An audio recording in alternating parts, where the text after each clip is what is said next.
एक नृण नाम का राजा था। वो नृण राजा रोज दान करता था। एक बार उससे एक भूल हो गई कि एक ब्राह्मण को उसने 10 गैया दान करी। उनमें से एक गैया भाग करके आई और राजा की गौशाला में फिर से आकर के खड़ी हो गई। अगले दिन राजा ने 10 गैया फिर दान करी, तो जो गैया का पहले दान कर चुका था उसी का दोबारा दान कर दिया। दूसरा ब्राह्मण 10 गैया लेके जा रहा था। पहला ब्राह्मण 9 में से एक गैया को ढूंढ रहा था और ढूंढता ढूंढता उसने दूसरे ब्राह्मण के यहां गैया को देखा। दोनों ब्राह्मणों में विवाद हो गया। राजा निष्कर्ष नहीं निकाल पाया, इसलिए ब्राह्मणों के कोप से राजा को गिरगिट बनना पड़ा, कृकलाश्य। भगवान ने कृपा करके उसको फिर मुक्त किया। दान बहुत सोच समझ के होना चाहिए बंधु। हमारे शास्त्रों में कहा जाता है, कुपात्र दानाच भवेद दरिद्रम, दरिद्र भावेन करोति पापम, पाप प्रभावा नरक। यदि आपने हमारा चैनल अब तक सब्सक्राइब नहीं किया है तो जरूर करें और बेल आइकॉन दबाना ना भूले, ताकि आपको हमारी आने वाली सारी वीडियो की जानकारी सबसे पहले हो सके। तो चलिए शुरू करते हैं। कम प्रयाते पुनर्दरिद्री पुनरेव पापी। दान बहुत सोच समझ के किया कीजिए। हर किसी को दान नहीं करना चाहिए। और आजकल तो बहुत भयावह माहौल हो गया है। दान के नाम पर कुछ भी हो रहा है। थोड़े विवेकी बनिए, कहां दान करना चाहिए इसका विचार किया कीजिए। सबसे उच्चतम दान कौन सा है पता है आपको? बताओ, सबसे श्रेष्ठ दान क्या है? ज्ञान का दान। किसी को ज्ञान देना। ज्ञान देना मतलब ऐसा नहीं कि वो, कई लोग तो मजाक में बोलते हैं ये तो ज्ञान ही बांटता रहता है, ऐसे नहीं। ज्ञान का दान मतलब किसी भटके हुए को कुछ समझा करके उसके भटकाव को रोकना, ये बहुत बड़ा दान माना जाता है। आपने उसको ज्ञान दिया, आपने उसको बचाया, आपने उसको कुछ समझाया। और ये बात हम नहीं कह रहे हैं, गोपियां कहती हैं गोपी गीत में, तब कथामृतम तप्त जीवनम कवि भीरेडितम कल्मषापहम् श्रवणमंगलम्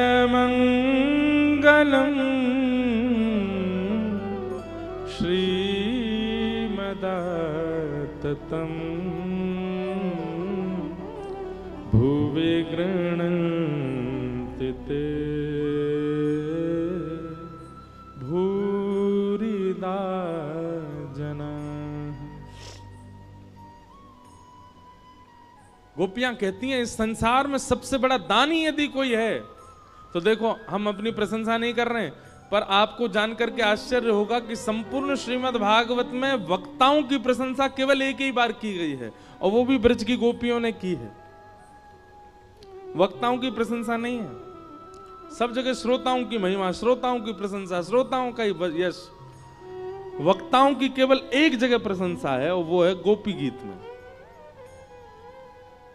और इतना ही नहीं, गोपी गीत में गोपियां प्रशंसा करती हैं और फिर अगला गीत गाया भ्रमर गीत, उसमें फिर गालियां भी देती हैं वक्ताओं को। गोपियां कहती हैं त्रिलोकीनाथ को शब्द की पुड़िया में बांध करके सबको दान कर देते हैं ये वक्ता, सबसे बड़े दानी। ब्रह्मांड नायक को शब्दों में बांध करके सबको दे देते हैं। बिना वैकुंठ के, बिना वृंदावन के, बिना अयोध्या के, बिना सरयू तट के, बिना यमुना तट के श्री कृष्ण का साक्षात्कार करा देते हैं वक्ता, सबसे बड़े दानी। गोपियां कहती हैं सबसे बड़ा दान क्या है? आप कथा सुनते हैं, कथा सुनने के बाद जब जाएं तो जो कथा में नहीं आए उनको जाकर के सुना दो कि आज हम क्या सुन के आए या हमने क्या प्राप्त किया। लेकिन एक बात याद रखिएगा, शास्त्रों में 10 नामापराध बताए गए, अपराध। जो भक्तों को नहीं करने चाहिए। उनमें से एक अपराध पता है क्या है? जो व्यक्ति ठाकुर जी के यश को नहीं समझ पाता उसके सामने यश सुनाना। जो ठाकुर जी पे भरोसा नहीं करता, ठाकुर जी का मजाक उड़ाता रहता है या आध्यात्मिकता की खिल्लियां सी उड़ाता रहता है, उसके सामने जाकर के कथा की प्रशंसा करना, अपने गुरु की प्रशंसा करना, भगवत तत्व की वार्ता करना और फिर उसके द्वारा उपहास होना, ये एक अपराध है। इसलिए पहले योग्यता पहचान लीजिए, सामने वाला योग्य हो तो ही सुनाओ।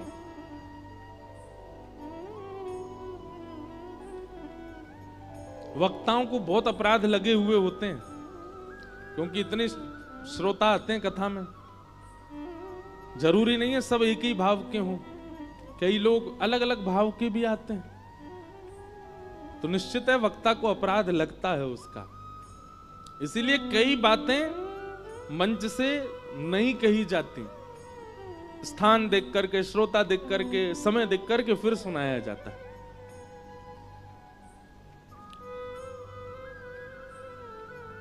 तो दान ज्ञान का अच्छा, पर दीजिए उसी को जो उसको पचा सके, जो उसको संभाल सके, जो उसको रख सके।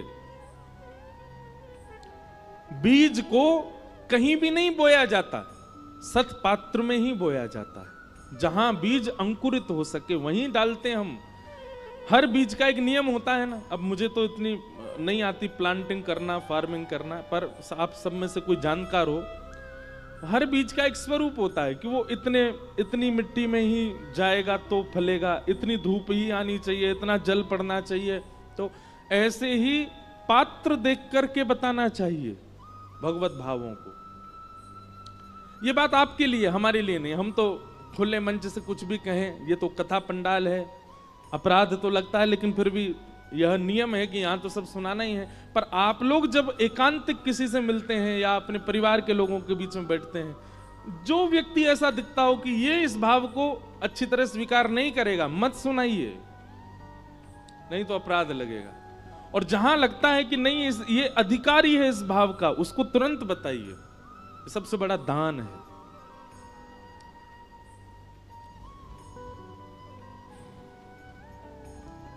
तो दान श्रेष्ठ कौन सा? ज्ञान का। अच्छा, ज्ञान का दान भी श्रेष्ठ क्यों है? क्योंकि दान वह श्रेष्ठ माना जाता है जो किसी को दिया गया, तो जिसको दिया गया है उससे कभी खत्म ना हो, सदा उसके पास रहे और बढ़ता रहे, वो दान श्रेष्ठ माना जाता है। धन का, अन्न का, वस्त्र का, आदि आदि वस्तुओं का ये दान बढ़ता नहीं है, घटता है। कन्यादान भी विशिष्ट दान माना जाता है। क्यों? क्योंकि वह कन्या जाकर के एक परिवार का वर्धन ही करने वाली है।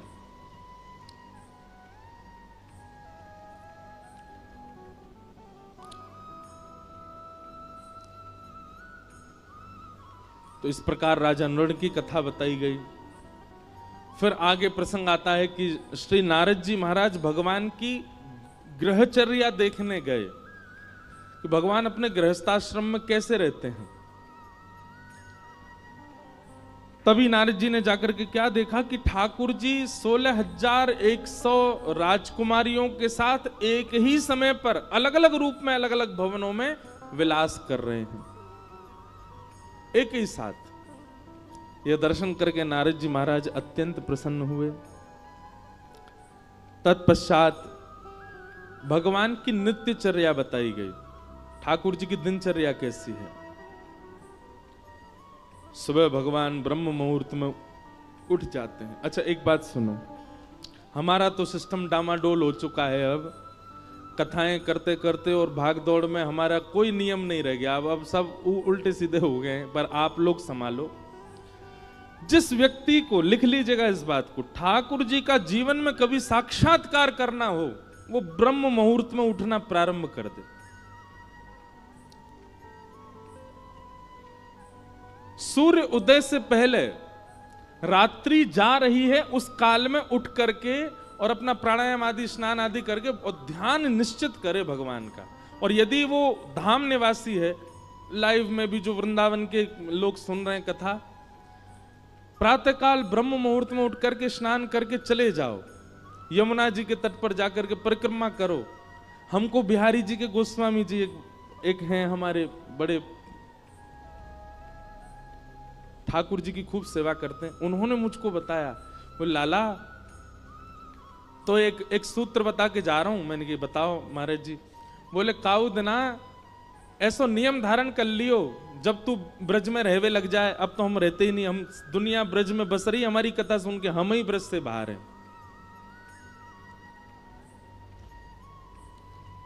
अब तो ये हालत हो गई है कि ब्रज जाने के लिए हमको ब्रज में कथा करनी पड़ती है तो हम ब्रज जा पाते, नहीं तो ब्रज से बाहर ही रहना पड़ता।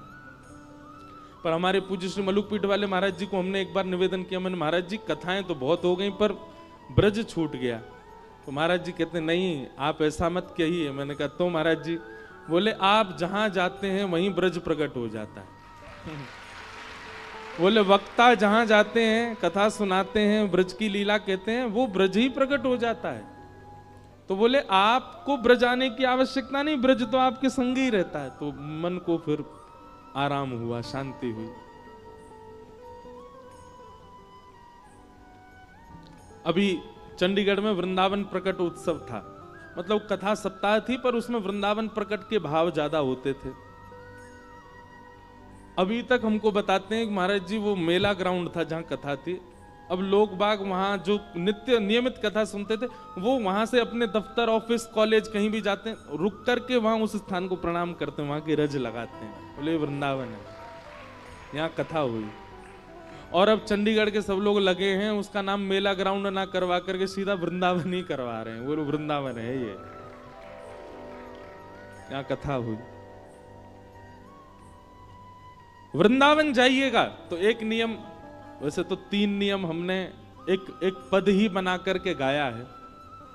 राधिका रानी जी, वृषभानु दुलारी जी, राधिका रानी जी, वृषभानु, राधिका रानी जी, वृषभानु दुलारी जी, राधिका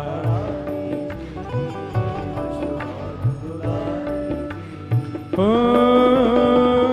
सुन लो अरज हमारी हमारी, रहूं ब्रज रज को उपास उपास,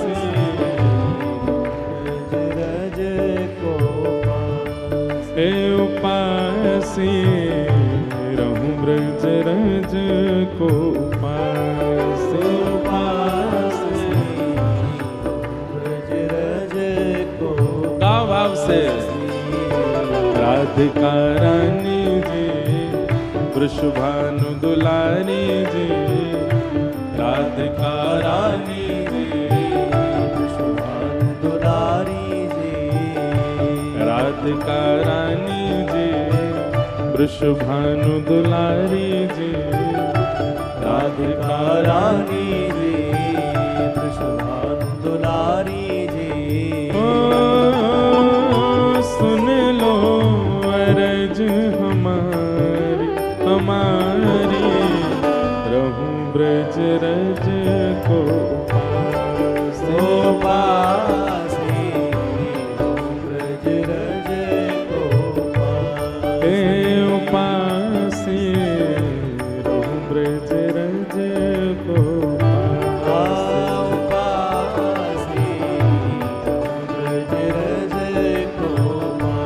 वृंदावन जावे वाले को पहलो नियम ध्यान से सुनिएगा।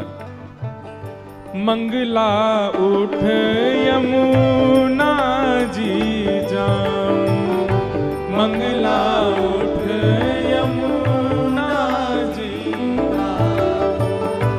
मंगला उठ यमुना जी जाऊं, मंगला उठ यमुना जी। फिर प्यारे राधा वल्लभ के दर्शन पाए, राधा रमण के दर्शन पाए, प्यारे राधा वल्लभ के दर्शन पाए, प्यारे राधा रमण वृंदावन जाइएगा, चाहे जितने लेट सोए हैं रात को, ब्रह्म मुहूर्त में उठ जाओ। मंगला के समय सोना नहीं है वृंदावन में। यमुना जी जाइए, यमुना जी को प्रणाम करो और सीधे राधा वल्लभ जी की मंगला आरती करिए।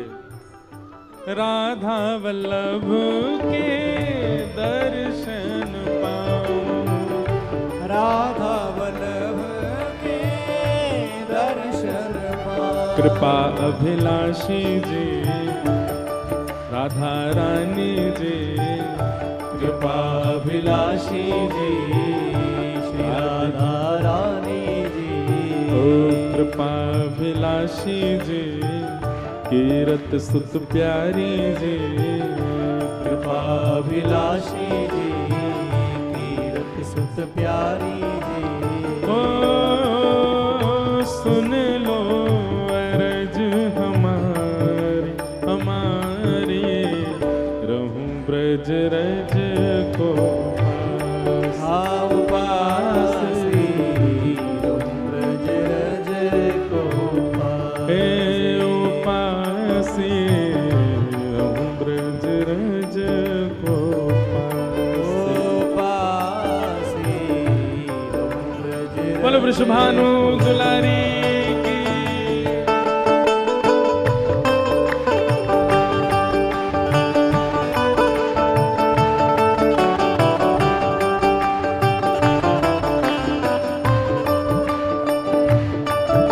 वृंदावन धाम की, राधा रमण लाल की।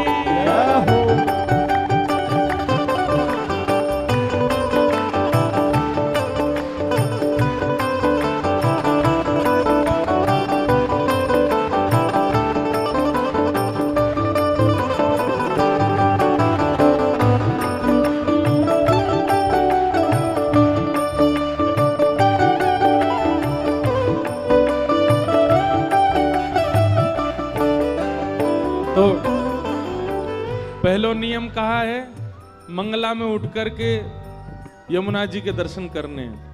और दूसरो नियम कहा है, होटल पे नहीं खाना, रेस्टोरेंट में नहीं खाना, दुकानों पे नहीं खाना है। तो ब्रजवासिन के मधुकर पाऊं, ब्रजवासिन के मधुकर पाऊं, हे ब्रजवासिन के मधुकर पाऊं, ब्रजवासिन के मधुकर पाऊं, प्यारे राधा रमण संग नैन मिलाऊं, प्यारे राधा रमण संग नैन।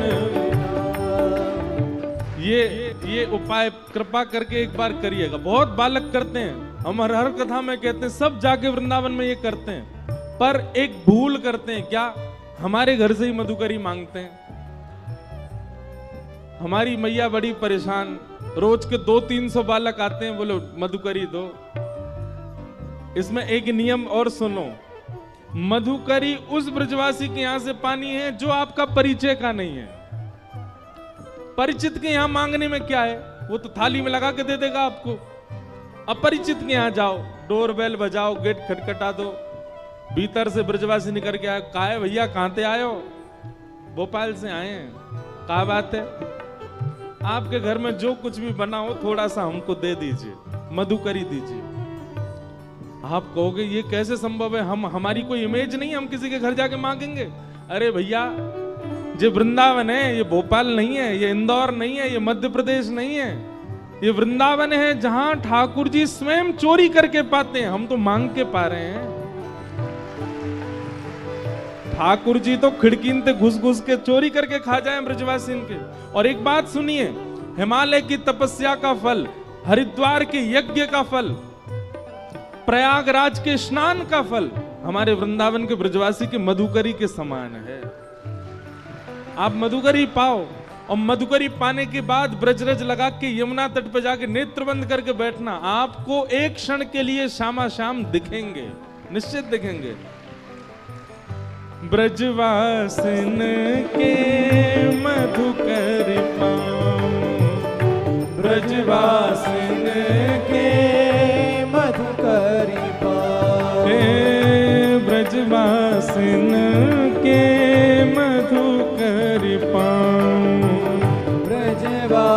इनके मधुकरी पास प्यारे राधा रमण संग नैन लगाओ प्यारे राधा रमण संग नैन मिलाओ ओ प्यारे राधा रमण संग नैन लगाओ प्यारे राधा रमण संग नैन मिलाओ महलन वारी जी वृषभानु दुलारी जी महलन वारी जी शुभान दुलारी जी ऊंचे महलन वारी जी बरसाने वारी जी ऊंचे महलन वारी जी बरसाने वारी हे श्यामाजू ओ सुन लो अरज हमारी हमारी रहूं ब्रज रज को उपास हो पासी रहूं ब्रज रज को पासी हे उपासे रहूं ब्रज रज को उपास हे उपास पासी रहूं करताल बजा के गाओ ब्रज को जय हो पासी हे राधिका रानी जी वृषभानु दुलारी जी राधिका रानी जी वृषभानु दुलारी जी ओ सुन लो अर्ज हमारी हमारी रहूं ब्रज रज को पास को पासी रहूं ब्रज रज को पासी उपासी रहूं ब्रज रज को पासी उपासी ब्रज रज बोल वृंदावन बिहारी लाल की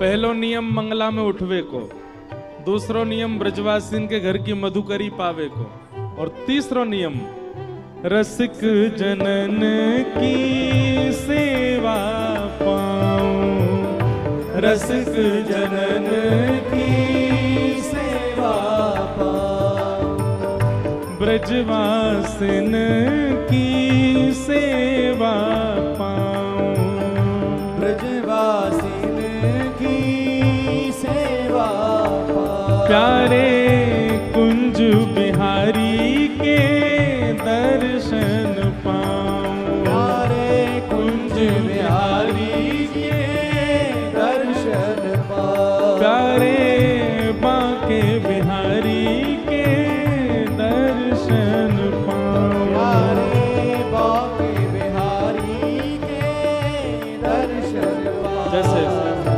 हमारे ब्रज में ना बहुत संत रहते हैं, वो किसी से कभी कोई याचना नहीं करते, कुछ मांगते नहीं। गर्मियों के समय में जाओ तो ऐसी सामग्रियां उनके लिए लेके जाओ जो उनके भजन में सहायक बने। जैसे हम कभी कभी गिरिराज जी में भयंकर गर्मी होती है तो ग्लूकोज बांट के आते हैं सारे संतों को कि वो पान करें, उससे उनको लाभ मिले। हमारे ब्रज में गिरिराज जी में ऐसे संत हैं, 3 परिक्रमा गिरिराज जी की रोज लगाते हैं। 21 किलोमीटर की एक परिक्रमा, 3 परिक्रमा लगाते हैं। उनको कभी मोजा दिया है, कोई वस्त्र दिया है, कोई सामग्री दिया, और कुछ नहीं तो उनके पास बैठ करके थोड़ी देर चरण सेवा कर आए, उनके वचनामृत सुने आए, बैठ करके बस उनके थोड़ी देर भाव श्रवण कर लिए। यही रसिक जनों की सेवा है, ब्रजवासियों की सेवा है।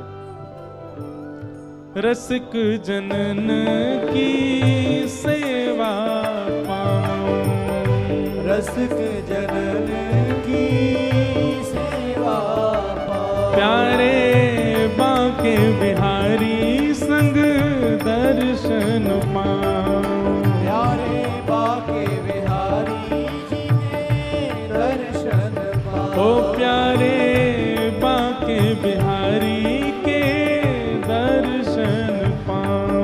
प्यारे बाके बिहारी के दर्शन पाऊं। कृष्ण मनोहारिणी जी रास विलासिनी जी, कृष्ण मनोहारिणी जी रास विलासिनी जी, कृष्ण मनोहारिणी जी रास विलासिनी जी, कृष्ण मनोहारिणी जी रास विलासिनी जी। ओ सुन लो अरज हमारी हमारी, रहूं ब्रज रज को पासी, रहूं ब्रज रज को हे उपासी, रहूं ब्रज रज को उपासी।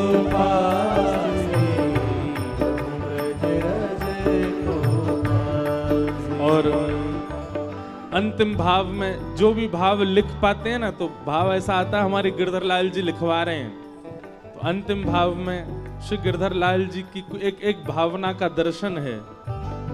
गोवर्धन पर्वत पे राजो, गोवर्धन पर्वत पर हे श्यामाजू, आप या ब्रज की सेवा से हमको और कुछ मत दीजिए, क्या दीजिए, ये अंतिम भाव जो है ये प्रदान कर दीजिए बस। गोवर्धन पर्वत पे राजो, गोवर्धन पर्वत पर प्यारे गिरधर लाल संग दर्श करा दो। प्यारे गिरधर लाल संग दर्श करा। ओ प्यारे गिरधर लाल संग दर्श करा दो। प्यारे गिरधर लाल संग दर्श करा दो। बरसाने वाली जी कृष्ण मनोहारिणी जी, बरसाने वाली जी कृष्ण मनोहारिणी जी। ओ सुन लो अरज हमारी हमारी, रहूं ब्रज रज को पास। ओ पासी, ब्रज रज को हे उपासी, रहूं ब्रज रज को पासी। पासी, ब्रज रज को भाव से राधिका रानी जी, वृषभानु दुलारी जी, राधिका रानी जी, वृषभानु दुलारी जी। हो सुन लो अरज हमारी हमारी, रहूं ब्रज रज को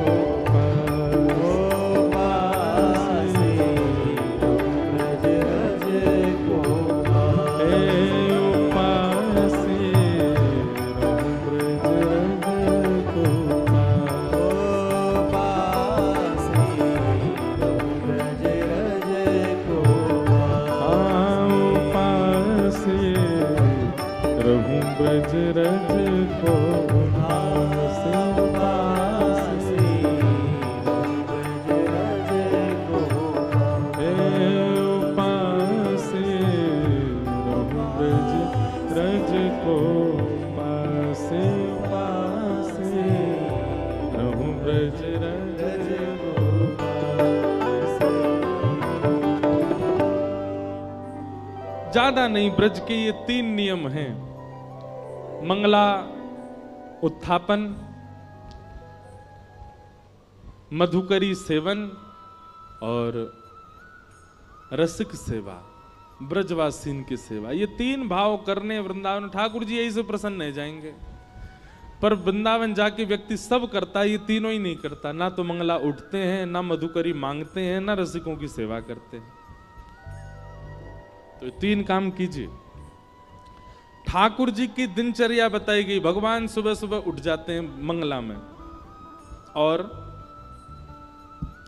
भगवान उठ करके फिर अपने भक्तों का स्मरण करते हैं। थोड़ी देर ध्यान लगा करके समस्त ब्रह्मांड में जितने भक्त ठाकुर जी का स्मरण करते हैं, सबका स्मरण ठाकुर जी उस समय करते हैं। तत्पश्चात भगवान स्नान आदि करके शंखनाद करते हैं, और शंखनाद होते ही पूरी द्वारिका उठ जाती है। भगवान के पांचजन्य शंख की ध्वनि से द्वारिका उठती है। तत्पश्चात भगवान गौशाला जाते हैं, गौ सेवा प्रारंभ की स्वयं करते हैं श्री ठाकुर जी। गैयाओं के बीच रहते हैं, गैयाओं से स्नेह करते हैं, सब गैयाओं को स्वयं जाकर के देखते हैं। नगर भ्रमण करते हुए ठाकुर जी फिर अपनी स्वधर्मा सभा में आते हैं। सभा में आकर के मंत्री, महामंत्री, सेनापतियों की वार्ता सुनते हैं। तो जहां जाना, जो करना, वो सब क्रियाएं करते हैं। रात्रि में ठाकुर जी परिवार को समय देते हैं, सबके साथ बैठ करके प्रसाद पाते हैं और फिर विश्राम करते हैं। इस प्रकार ठाकुर जी के सारे नियम बताए गए, दिनचर्या कैसी ठाकुर जी की। आगे राजसूय यज्ञ का प्रसंग सुनाया गया। पांडवों ने राजसूय यज्ञ किया, और राजसूय यज्ञ में ठाकुर जी को निमंत्रित किया, और भगवान को पत्र में ये लिख करके भेजा कि आप अकेले मत आइएगा, कम से कम 20,000 राजाओं को संग लेकर के आइएगा। ठाकुर जी विचार करने लगे 20,000 राजा कहां से लेके जाएं। तभी जरासंध, जिसने मथुरा पर चढ़ाई की थी, एक प्रकार से भगवान के नाना लगते हैं जरासंध। क्यों? क्योंकि कंस के ससुर जी हैं जरासंध, तो मामा के ससुर जी भी नाना ही लगते हैं। तो जरासंध ने 20,000 राजकुमारों को बंदी बना रखा है। ये खबर ठाकुर जी को पता चली, तो भगवान ने फिर योजना बनाई, पहले जरासंध के यहाँ जाएंगे, वहां से 20,000 राजकुमारों को मुक्त करके फिर जाएंगे यज्ञ में। भगवान अपने साथ अर्जुन और भीम को लेकर के जरासंध के यहां गए। मगध नरेश, बिहार के राजा हैं जरासंध। जरासंध सामान्य नहीं था, 10,000 हाथियों का बल था जरासंध में, जिसको भगवान ने 17 बार हराया, और 18वीं बार रण छोड़ करके भगवान द्वारिका भाग गए थे मथुरा से। क्यों भागे थे? क्योंकि जरासंध ब्राह्मणों को अनुष्ठान पर बैठा करके आया था कि अब की बार मैं हारना नहीं चाहिए, यदि हारा तो आप सबको जान से मार दूंगा, और यदि जीता तो इतनी दक्षिणा दूंगा कि आप ब्राह्मणों को कभी किसी से मांगना नहीं पड़ेगा। तो ब्राह्मणों के हित के लिए भगवान रण छोड़ करके भाग गए। आज भगवान पुनः जरासंध के यहां जा रहे हैं। रूप बदल करके गए, भेष बदल करके गए, अर्जुन, भीम और भगवान। जरासंध का नियम है कि वो ब्राह्मणों को मुंह मांगा दान देता है, क्योंकि ब्राह्मणों के आशीर्वाद से जीता था।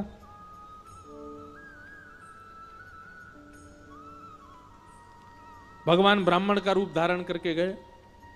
जरासंध ने कहा, मांगिए विप्र देवता, क्या चाहिए? भगवान बोले, युद्ध।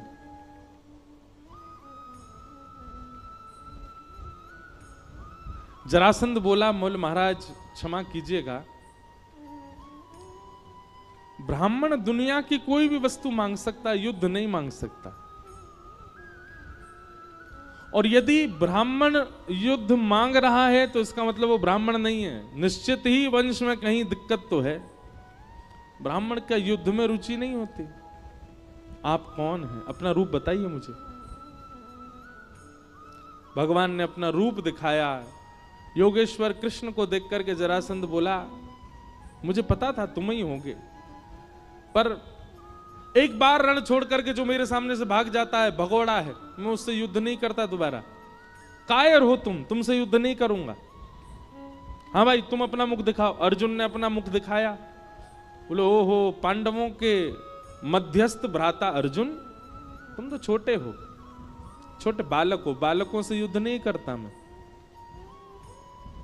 तीसरे से कहा तुम अपना रूप दिखाओ, तो भीम ने अपना रूप जब दिखाया, जरासंध बोला हाँ ये मेरी टक्कर का है, इससे युद्ध करूंगा। सूर्य उदय होते ही आप तीनों मेरे शत्रु हैं, और विशेष रूप से ये मेरा शत्रु है भीम, और सूर्यास्त होते ही आप तीनों मेरे मेहमान हैं। बिना अस्त्र शस्त्र के केवल मल्ल युद्ध होगा भीम और जरासंध के बीच में। कृष्ण और अर्जुन का उस युद्ध में प्रवेश नहीं होना चाहिए। आप लोग बस बाहर बैठ के दर्शनार्थियों की तरह, दर्शकों की तरह देखोगे। भीम बोला ये होलिका का श्रीफल मुझे ही बनना था क्या? भगवान बोले मेरे हाथों मरना होता तो 17 बार चढ़ाई की थी इसने मथुरा पे, तभी मर गया होता। इसकी मृत्यु तेरे हाथ ही है भीम, चिंता क्यों करता है? मैं हूं ना तेरे साथ, अर्जुन है ना, हम दोनों हैं, तेरे को जिता के लेके जाएंगे। रात्रि में सो गए।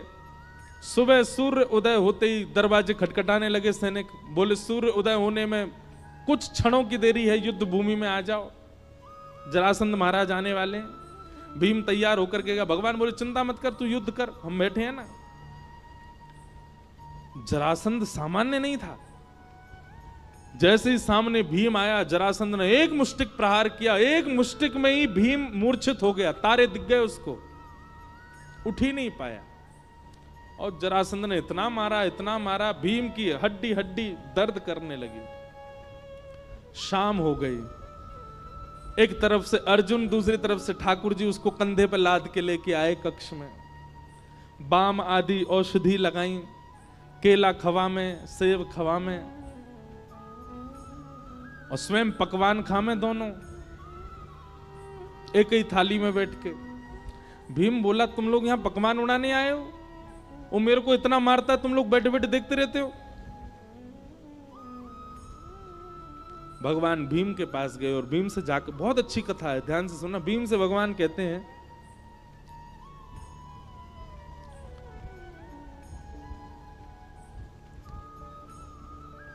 भीम तुम युद्ध करने जाते हो, एक बार भी मेरी ओर नहीं देखते, एक बार तो देखा करो। क्या पता मैं कुछ संकेत बता दूं। अब मेरा तो युद्ध भूमि में प्रवेश नहीं है ना, मैं तो बाहर ही बैठूंगा, मेरी ओर देखा तो करो कभी कभी। भीम बोला ठीक है देखूंगा। अब इसका आध्यात्मिक अर्थ क्या है? जरासंध है मैं और आप सब जीवात्मा, भीम है मैं और आप सब जीवात्मा, और जरासंध है हमारे कर्म। हम सूर्य उदय होते ही अपने कर्मों से युद्ध प्रारंभ कर देते हैं। हम सबका युद्ध चालू हो जाता है सूर्य उदय होते ही। रात्रि में हम सब लोग विश्राम में रहते हैं, पर हम जैसे लोगों के रात में भी चलते रहते हैं युद्ध। पर एक सामान्य रूप से रात्रि में सब विश्राम में जाते हैं। रात्रि कोई किसी को तंग नहीं करता। कोई कार्य बिगड़ भी जाता है तो हम लोग कहते हैं अभी सो जाओ, सुबह देखते हैं उठ के।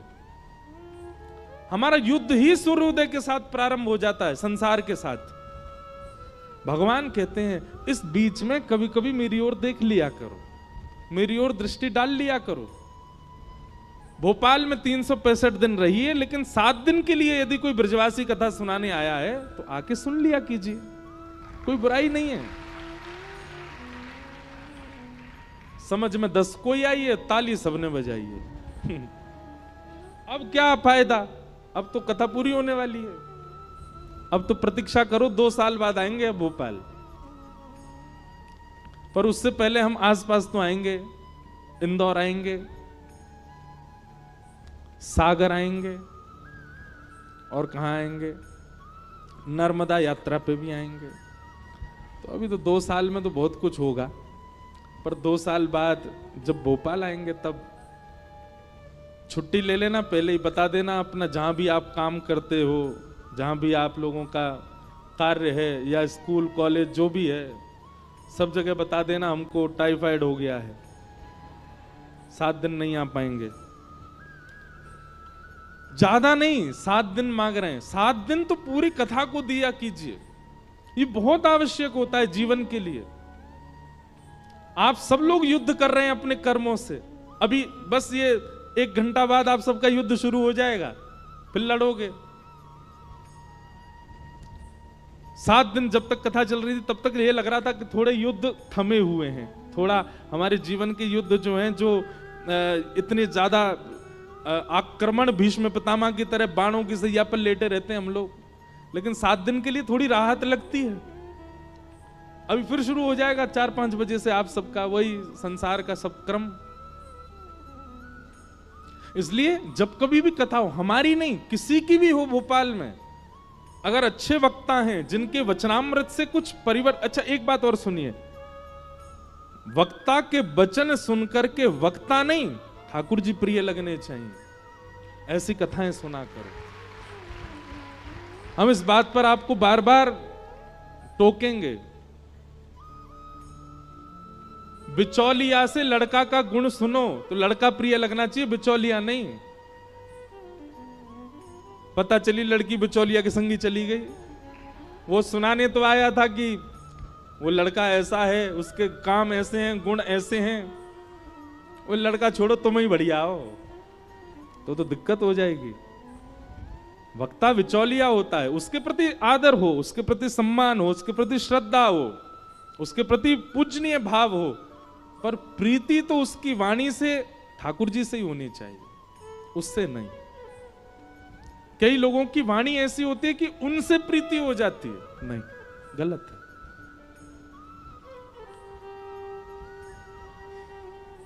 तो भगवान कह रहे हैं भीम तू युद्ध करने जाता बीच में मुझे देखा कर। हम सबको भगवान कह रहे हैं, हम सब युद्ध करते हैं सुबह से शाम तक, बीच बीच में कभी देखा करो।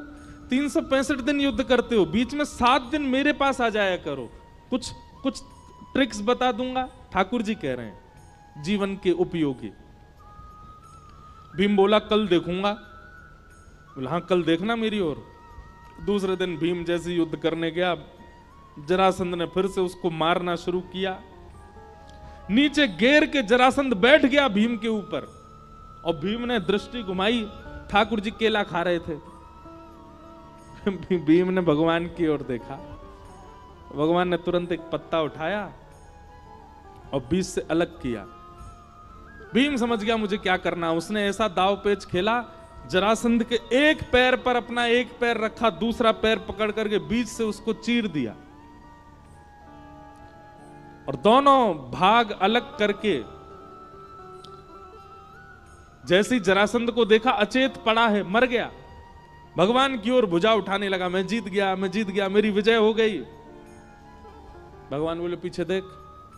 पीछे देखा तो जरासंध फिर एक हो गया, फिर से उसने मारना शुरू किया। हाथ पांव फिर टूट गए। शाम को फिर से भगवान उसको कंधा पे लाद के ले गए, बिस्तर पे जाके लेटा दिया। भगवान अपना भोजन पानी करने लगे। भीम बोला आप लोग तो खाने आए हो, यहाँ पे कुछ करते तो हो नहीं, आनंद ले रहे हो, मैं पिटता हूं पूरे दिन। भगवान बोले तुझसे कहा था मेरी ओर देख, कल आज देखा तो था मैंने आपकी ओर। अब देखो कितनी अच्छी बात ठाकुर जी कह रहे हैं, समर्पण की भावना से देख, मैं अपने कार्य में सफल हूं, इस स्वार्थ भावना से मत देख। मेरे जीवन में जो होगा मेरे लिए उचित होगा, मुझे प्रॉफिट हो आप दे देना, लॉस हो तो भी आपकी कृपा। ऐसे समर्पण भावना से देख। तू मेरी ओर किस भावना से देख रहा था? विजय की भावना से, मुझे जीतना ही है। नहीं भीम, जीतने की भावना से नहीं। कर्म का फल क्या मिलेगा ये मेरे हाथ में निर्भर है। कर्मण्यवाधिकारस्ते, तुम्हारा अधिकार केवल कर्म पर है। मां फलेषु कदाचन, फल तो मैं दूंगा, तू केवल अपना कर्म कर। समर्पण की भावना से मेरी ओर देख, जीतने की भावना से नहीं। भीम बोला कल देखूंगा। बोला हाँ ठीक है। दूसरे दिन युद्ध हुआ और भीम ने समर्पण की भावना से ठाकुर जी को देखा। आज विजय की भावना नहीं थी, समर्पण था। नाथ जो है जीवन सब आपका है, आप निश्चित करिए, जो आपको उचित लगे वैसा हो। समर्पण की भावना से देखा तो भगवान ने भीम को योग्य जाना, और योग्य जान करके वही क्रिया की जो कल की थी, लेकिन आज उस क्रिया को करके विपरीत दिशा में फेंका। ठाकुर जी ने एक युक्ति और देखो, समर्पण की भावना से जब आप ठाकुर जी को देखते हैं और विजय की भावना से जब आप ठाकुर जी को, दोनों में अंतर क्या है? विजय की भावना में आप धैर्यवंत नहीं होते, विजय विजय विजय विजय विजय यही दिखता रहता है आपको। लेकिन जब आप समर्पण की भावना से देखते हैं तो आपका चित्त शांत होता है, आपका चित्त धैर्यवंत होता है। और धैर्यवंत होकर के जब आप जाते हैं तो ठाकुर जी शायद कुछ और युक्ति देना चाह रहे हैं, वो आप ग्रहण कर पाते हो।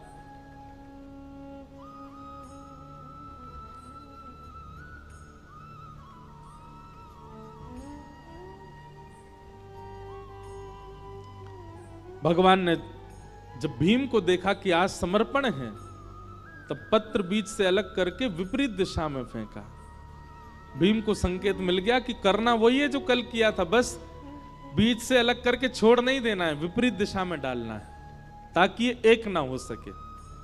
तब भीम ने वही दाव पेच खेला, बीज से दुर्योधन जरासंध को अलग करके विपरीत दिशा में फेंका, नहीं एक हो पाया और जरासंध के प्राण निकल गए। तब भगवान को आज प्रणाम किया, बोले नाथ क्षमा करना, कल मुझसे भूल हुई, आज मैंने अपनी भूल सुधारी। भगवान बोले अब जरासंध का वध हो गया, तुम सफल हुए, चलो। 20,000 राजकुमार जो बंदी बने थे उन सबको मुक्त किया और लेकर के भगवान राजसूय यज्ञ में गए।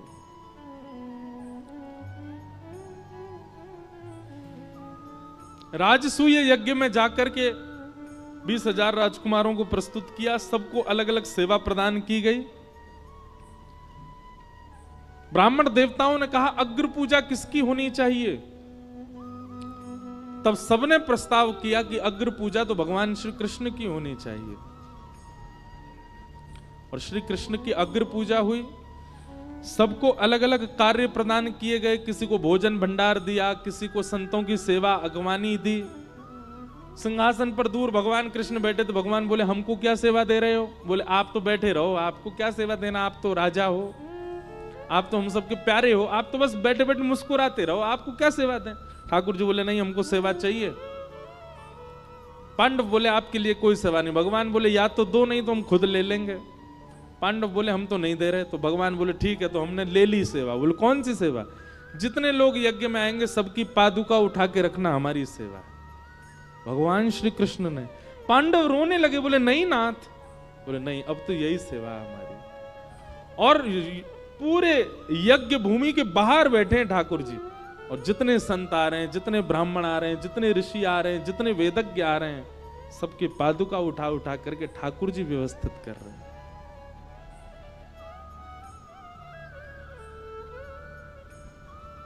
बंधुओं, भगवान श्री कृष्ण के आप भक्त हो तो कुछ कुछ लक्षण ठाकुर जी जैसे भीतर आने चाहिए। और ठाकुर जी का कोई लक्षण आए चाहे ना आवे, एक लक्षण तो आना चाहिए, क्या? दीनता। ठाकुर जी बहुत दीन है। नीचे बैठने में, झुकने में, दीन बनने में ठाकुर जी को बिल्कुल संकोच नहीं होता, नेक में ही हो जाते हैं। आज का व्यक्ति दीन होना भूल गया है, वो दीन नहीं बन पाता। उसको पद प्रतिष्ठा और पदवी की इतनी ज्यादा इच्छा होती है कि वो उससे परे जा ही नहीं सकता।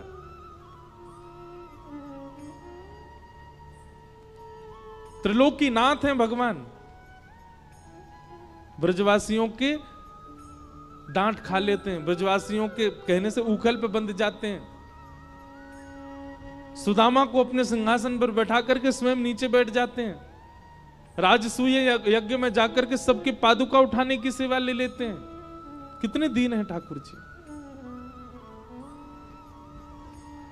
भृगु ऋषि के पाद प्रहार को अपनी छाती पर सह लेते हैं। ऐसे नाथ, अगर आप तिलक लगाते हैं, तुलसी माला पहनते हैं, कथा नियमित रूप से सुनते हैं, तो कम से कम अपने अंदर दीनता लेकर के आइए। ठाकुर जी का कुछ तो गुण लाइए अपने अंदर। ठाकुर जी बहुत दीन है। और दीनता चित्त में आना तो दीनता जब चित्त में आती है तो साथ में एक वस्तु और लेकर के आती है, क्या? दीनता जिसके चित्त में होगी उसी के चित्त में ही प्रेम होगा। जो दीन नहीं है ना, उसके अंदर प्रेम नहीं हो सकता। जो अपने आप को पद युक्त मानता है, प्रतिष्ठित मानता है, ऐसा व्यक्ति प्रेम नहीं कर पाता। प्रेम करना भी दीन व्यक्ति जानता है।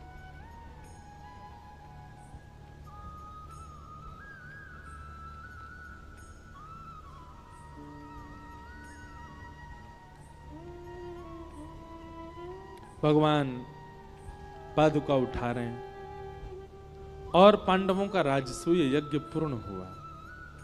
इसी यज्ञ के प्रारंभ में भगवान ने शिशुपाल का वध भी किया। क्यों? शिशुपाल ने 100 से अधिक गालियां भगवान को दी। किसी ने मुझसे प्रश्न किया, बोल महाराज जी आप कहते हो सहनशील बनो, भगवान स्वयं नहीं सहन कर पाए।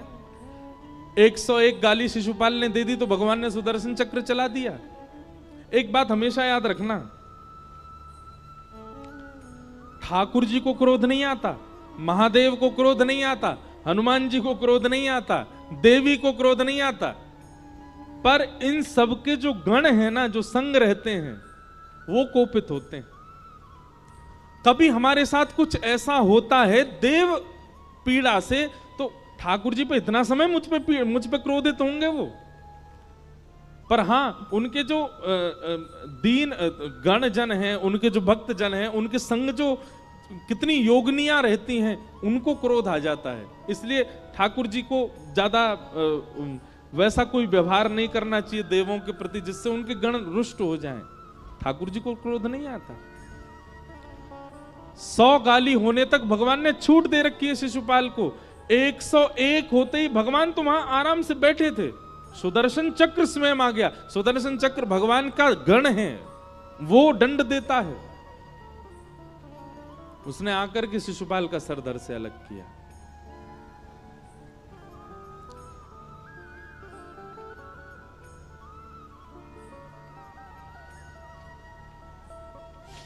इस प्रकार राजसूय यज्ञ। आपको हमारी वीडियो पसंद आती है तो वीडियो को लाइक और शेयर जरूर करें और कमेंट में राधे राधे लिखना ना भूलें।